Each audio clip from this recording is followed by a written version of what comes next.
Welcome back to Pro League, everybody. We got a couple of upsets here for StarTale, going up 2-0 up against CJ Entis, something we did not expect here.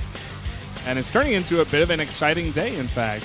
Very interesting. That's right, Valdez. It was going to be a very boring day if all our predictions went true, I'll tell you that much. But, man, StarTale came in here ready to mix things up and really cause some upsets. It's been very exciting. And we've been reading your tweets, and we're sorry to hear that ads have been going during the games. We'll make sure that doesn't happen in the future. Yeah, we're talking to people at production, trying to get that fixed up, guys. But taking a look at the predictions here for game number 3. 6 people for ByuL. Not too surprising. No, this is it's another clear-cut sort of matchup. Probably more clear than the last two, I guess. ByuL versus Pet. It's a bit of an upset for sure that Pet won that one. But, ByuL versus aLive. Now, that's a different matter because he's been carrying this team. He's been doing very well for CJ in this whole season. And last year he was doing well for Incredible Miracle when he was playing for them. It's all about him and Hero these days. You know, exactly. ByuL is kind of like that third-place guy. He's 6-4. Now he's 6-5, you know, with that loss. So they saved their 2 best guys for last. And I wouldn't be surprised if we just see Hero come out in the ace match again. I mean, why not? That would He's definitely like be it, right? Literally the best Protoss in the world right now. I wouldn't, you know. Him or Potting, man. Like Potting. It's those two like neck and neck right now. Yeah. But, yeah, as we're talking about ByuL here, and when he's up against aLive, aLive's kind of a guy that we've only been seeing recently. You know, he's been a while since we've seen this guy come out, and he hasn't been showing the best game so far. So it kind of makes you wonder if he can actually do it here today. Yeah, I kind of doubt it. The map here is going to be Expedition Lost. Maybe if we see some kind of weird push at the back rocks or something. You know, you were talking about how aLive is a bit tricky, but I feel like ByuL, especially after that loss to Terror, I hate to say it, but like having a loss to someone who's like a couple rungs underneath you like that just because you were a little bit too greedy, it's going to get in your head, and you're going to be like, okay, I got to make sure that this guy doesn't, you know, backstab me when I'm not looking, right? Yeah, well, that's definitely one of the first things you look for in a player that's considered lesser than you. Like, you're like, well, this guy might just go for a cheap win because it's probably his only hope in this game. So he's always going to be careful on that. And, I mean, the loss against Terror, it wasn't like he was playing risky. He just played a build, and it just happened that Terror hard countered him. So it's something that you should shrug off, but because it was Terror and his score is, you know, yeah, for sure. One win. I mean, just looking at results, of course. But here we go. Here's aLive. Got that down arrow because of those last couple of games he's been playing. Can he turn it around today? I'm not sure, man. It would be a huge upset once again, but we've already seen 2 in a row. I don't know if you can call Lenok versus Sky High a huge upset. I think the favorite, he was the favorite like 4-2 in predictions, if I remember correctly. People were expecting Sky to win with his great mech style, but Lenok definitely just like studied all of his games, had him hard countered from the get-go. But, you know, it could be just 3 upsets in a row here, possibly, if ByuL does not play this game very carefully. That's right. You are seeing a lot of Zergs go out on Expedition Lost, which also makes you wonder aLive might have been looking for this matchup in general. So he might have something special planned, or he might just be feeling very confident in this matchup.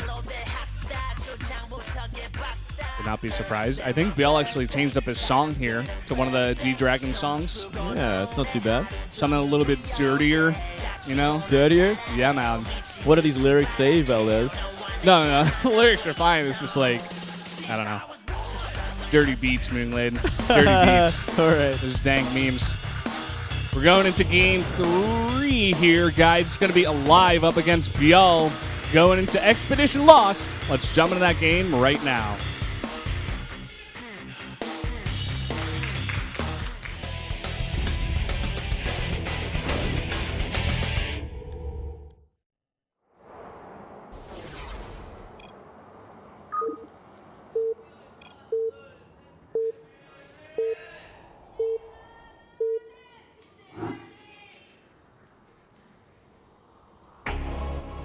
Down here in the bottom left in the pink for StarTale-yoe, it is aLive.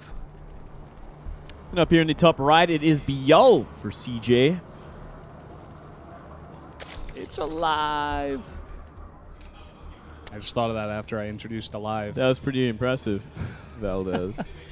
I'm a bit sick right now, Moonglade. You're fine, I feel buddy. my voice like it's on a knife's edge right now. At any moment, it could just crack and just crumble. You're absolutely fine. And I break into a million pieces, and you have to solo cast. Hey, man, I got to do what I got to do here. That's fine with me. Call up Wolf from his house. He lives like 2 minutes away. Get him in here. That'd be interesting. Now, on the subject of dirty beats, man, you watched some of that Ultra stream from the weekend, man. that festival. That was sick, man. Those are some dirty beats, man. There were nasty beats, and I loved every disgusting. second. No, it was fantastic, man. I really hope they stream more of those festivals in the future. It's kind of interesting to get a look into. I've never been to a festival myself. I've always been a nerd that stays in all the time and plays games. We gotta go, man. Let's do it. Let's do it. We're gonna do it. Let's get dirty. Let's go to those festivals, man. Let's get really dirty. Let's go like run a marathon and then go to one of those festivals. You just wrestle in the mud in the festivals. That right? works too. Yeah, let's just do that, man. Get real dirty. Get white girl wasted up in there. It'd be a lot of fun. I don't know what that is, brother. We'll do something. Oh, man. No, we'll definitely check that out, Just man. like going hard in the paint. You could definitely go hard in the paint there. Yeah. That is something you can do. Well, if there's even paint there, I guess. There are some festivals here in Korea, actually, where it's down in like Busan in the south. They just like paint people. They might have like those squirty bottles with the paint, you know? Yeah. They just like squirt paint all over people and you just go around in the mud and stuff. It's kind of crazy. Yeah. I never went to one, but it must be kind of liberating or something, like, to get that dirty. So it must be about dirtiness more than anything else. Like, I don't even know if the music is necessary. Let's just get you just want to get really dirty. Get nasty and stinky. Yeah. And all the mud and paint. There is also a mud festival down there. That's where too much. it's like it's kind of like mud clay or something, and you like actually roll around in the clay. Really? Mud, and it's good for your skin. Oh yeah. Or so I heard. I've seen that before. They have that out in spas and stuff too, right? Where you like I think have so. mud baths and stuff. Yeah. I'd try that one day. Yeah. Once. I'm gonna try it out. Try it out. Did that song come on for Skrillex, by the way? I know you mentioned today that Skrillex came on. He closed it out. He closed out the whole festival. No, I don't know if that one came on, actually. But I know that stuff's being rebroadcasted. If any of you guys didn't actually get to see it, highly recommend you just have a look at it. It's really cool. I think it's meant to be one of the biggest festivals in the world. Yeah, seems pretty insane. I love that just whole music beta thing they're doing over at Twitch. I know people are making jokes about, streamers getting banned for doing stuff that's not games, and then they make this music beta thing, but I, for one, I really like it. I love music in general, and I think it's definitely legitimizing Twitch even further. Bringing a new sort of aspect to it, and it's still kind of cool because it's still like I guess more of an underground scene than like regular TV shows or anything like that. It's still like music, it's electronic, it's festivals. Yeah, for sure. It's showing like this other culture that I had no idea about at all. But even besides like the festivals, there were even people up there DJing and like doing their SoundCloud stuff. I took a look at it. It's pretty interesting. Yeah, it's a lot of fun. Very cool. You guys try not being a nerd for once. Check that out. It's something I'm experiencing. As we have a look at this game, mind you, we do have a game going on at this point. Nothing really interesting happened so far yet, though. Just kind of standard openings from both players. We saw a pool first out of ByuL. Yeah. Could have just been safety, just in case, I guess. Yeah, maybe looking for like a bit of harassment on the Reapers. If it wasn't a Reaper opening, delay that CC a bit. Also, if aLive win for any kind of CC first shenanigans, absolutely put the pressure onto that. And of course, anything against those proxy Reapers can kill you on this map, as we did see the other day. Curious going down at proxy Reapers pretty harshly. So yeah, for sure, I definitely like that build out of ByuL here. A bit of safety. Bit of safety against, I guess, a player that you consider beneath him in a way. I guess that's a pretty horrible way to. That's a horrible way to put it. Actually, I feel bad. Like no, it's fine, man. I love it. Well, as long as you like it, man, it's so good. We're fine. It may be mean, but sometimes you got to go full Thorin here. Oh man, it's a lot of fun. Yeah, that's in itself is pretty liberating, I got to say. Yeah. It looks like it's going to be pretty quick mutas as well from ByuL. He's going to go for that 2-base kind of opening style with mutas. A lot quicker before upgrades, before anything else. It's going to give... well, from here, it seems like aLive knows that for sure, and aLive kind of taking advantage of that with 2 Hellions already, denying as much creep as possible. ByuL deciding to go for the Baneling Nest first. A bit of a, once again, safer transition into this layer tech. Yeah, just having the Baneling Nest out just in case. You want to get that Baneling Nest just in case of anything, because the way it is these days, like 2-base Hellbat timings will just kill you. They'll just kill you if you're not completely prepared for it. Man, I've watched your stream where sometimes you just died. You miss it or something. You don't make your Baneling nest early enough. They just roll up in your base, and I'm like, what? They could just do that? And you're like, yeah. Then you see me swear. And that's it. That's my stream. Yeah. It's a lot of fun. Definitely go check out Moonlight's stream. Check out your own, Brendan. You've been streaming a lot these days. Yep. My plat game's trying to get better. You're trying to improve. I'm going to join you up at GM one day, Moonlight. I'm waiting for you, brother. You're like holding out your hand like you're Jesus, like bringing me into heaven. I hope so, man. Something like that. Something like that. Now, Mutas going to be out pretty soon. Looks like we're going to have about 6 Mutas on the map. He did go for that Baneling speed before he decided to go for anything else. And we are seeing a very delayed third orbital from aLive. So aLive's going to be pretty aggressive coming up here in the next couple of minutes. Going to be looking for that a lot of damage. So it's very smart that ByuL did identify this actually, going for that quick Baneling speed. And we are seeing that double drop from aLive. One Ling scouts it completely. Yep, I'm going to see literally everything. Already Baneling's out. 4 Banelings should be enough. Let's see if he saw it, though. If he noticed. Did he see it, or just see it? Did he see it ×2 or just ×1? Well, Lings are waiting, so I guess he did. Yeah, here we go. This is a ugly situation. Oh, man. He goes back with that drop. And the Mutas are on the chase. And once that boost runs out, okay, he's going to drop out the Marines. But still, this is a win for ByuL. Completely, man. He still can trade pretty efficiently. Maybe waiting for those Banes to come out before he wants to, follow up here. It's interesting that we did see a tank, too, by the way. So we are seeing a Bio Tank instead of Bio Mine, which is something you don't normally see ever anymore because it's just not as good as mines. Why do you think Terrans do this every once in a while? What is the benefit really from getting tanks instead of mines? That is a good question, Valdez. And I'm not gonna lie to you. I don't know the answer to that because it doesn't make sense in my opinion. When you got tanks, well, tanks can be jumped on. They can be caught out of position very easily. And their splash damage is much smaller than a Widow Mine hit. Granted, they can shoot a lot faster than a Widow Mine, but still. It feels like it's just too vulnerable at this point, especially when you have a better alternative. But I guess if you're going to be this aggressive on 2-base, you want something that can be doing sustained damage. What's going on here? I think ByuL just kind of identified this a little too early and is just taking full advantage of it, going for his counterattack, buying as much time as he needs. We're going for 1-1 Lings, massing Lings and Banes at home. This is pretty brutal, man. He barely even has a defense here at his natural. He's losing a lot of mining. Yeah, he's trying to go for a push, but ByuL is 100% prepared. So it's going to be behind the rocks here. Mutas are close by there. Boost out. Now he's below the rocks. Now it's an awkward situation. Is he going to go on creep for this?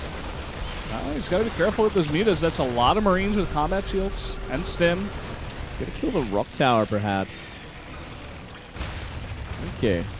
All right. So we're still waiting to find out exactly what's going on. Looks like he will go from behind, which, this could be why he went for tank, so he can siege it like below. You get like a good siege position on the upwards. Ooh, big hit there on Banelings. I think you got like 5 Banes there. Yeah. But look at this counterattack from Lings. This is the problem here. You can just counterattack all day long like this. Yeah. He just can't reinforce, really. This should be enough bio, actually, to fight these Lings, unless his Bane gets a hit. Uh-oh. All right. Back off. Then again, he's going to stop those reinforcements. So now aLive is left with pretty much half an army, and ByuL can easily sandwich this. Oh, he's going to come from behind, run into the Marines. No Banelings there. Oh my god, cover your eyes. Oh. Yeah, that was ruthless. Yep, going to clean that up. Does get away with 2 medevacs worth of units, though, so he does salvage a bit of this push. And once again, this is just like, it's looking like a 2-base all-in. There's no third CC. He's just going all out with the units. Super aggression. So ByuL just has to make sure he knows this and doesn't try and transition any further on. So like, ooh, those tanks and Marines are set up just outside the Ling Bane. Looks like he might actually go for it here. Very ambitious from ByuL, but he might get enough if he gets a good Baneling connections. And I'd say those are pretty good, man. Yeah, they were pretty perfect. Not much splitting from aLive, unfortunately. Yeah. I mean, they weren't like the best, but it was just enough. ByuL is just so far ahead at this point. He's had 3 bases for a very long time. He's got a great economy. 61 drones is enough. He's not over-droning. He's just chilling out. He's doing this with flying colors so far. Yeah, he's having a good time. He's very comfortable at this point. The only thing that's lacking is creep spread. But I guess if he has complete map vision, complete map control, he knows that there's no third base. He knows he just has to make Ling Bane Muta and destroy anything that comes out of that base.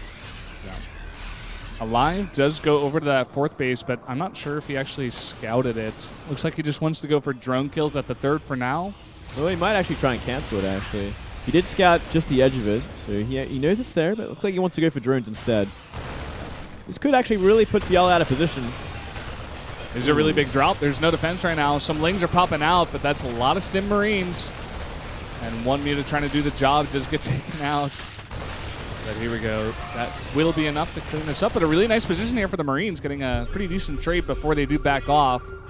Like you said, that does pull a bit of ByuL's army out of position. Yeah, not a bad move. The Muta's going to be out of position for a while longer. It looks like he's going to try for that position just underneath the cliff. And ByuL going to be intercepting more ByuL. Got to wait for those Mutas to come back before he really wants to do the trick. Finish the job. Only 2 tanks there. That's not enough AoE. Yeah, looks like he's going to try to come from... Well, he's going to first take out these reinforcements once again. ByuL has just been so consistent with this. It is so hard for aLive to just push across this map. All of his reinforcements gets taken out. He has to wait back home with them all.